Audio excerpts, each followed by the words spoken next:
This story happened to my mother when she was pregnant with my eldest sister. She was in her late 20s, and she and my father weren't on good terms. As a result of this, she had to stay at my auntie's house. Just a little detail on Auntie's house. It was at the end of the street, and beside it was a huge mango tree. People in the village believed that the tree was haunted because it has been there even before the village was constructed, and who knows its history. My mother didn't believe it and wasn't scared at all. She was staying in a room upstairs alone while her niece was downstairs. As my mother went to bed that night, she had this eerie feeling in her gut, but brushed it off, thinking she was just paranoid. She fell asleep as she was tired of carrying the baby around. She woke up to someone whispering into her face. That someone was whispering my father's name. His name is John. So she opened her eyes and was stunned to see a long-ass-legged creature right on top of her. According to my mom, he was very, very dark. He had messy blonde hair. He smelled very bad and he was wearing stripes. He was staring at her with his huge eyes, still whispering my dad's name, John.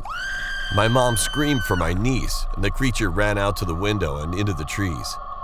Her niece came in, and my mother explained everything that happened. My auntie came home, and my mom explained the situation to her. My auntie laughed it off and told her she was being paranoid.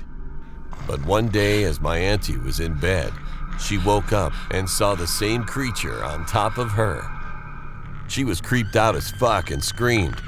After this incident, my mom left that house and never came back. I just wonder what that creature wanted and why was he whispering my dad's name? This happened to my friend Mary when she purchased a house. In 2016, it was December.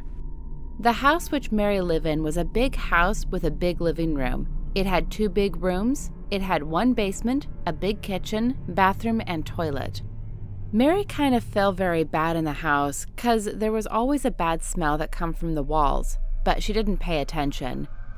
After a day and night, she began to hear footsteps, like someone is walking. After that day and night, when Mary was about to sleep, all photos in living room fall by itself, and Mary couldn't sleep throughout the night after seeing this. After that incident, nothing happened. But after 2 weeks passed, Mary died.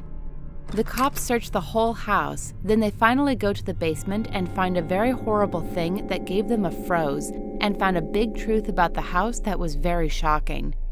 That who was the owner of this house did suicide after 2 weeks when he purchased this house.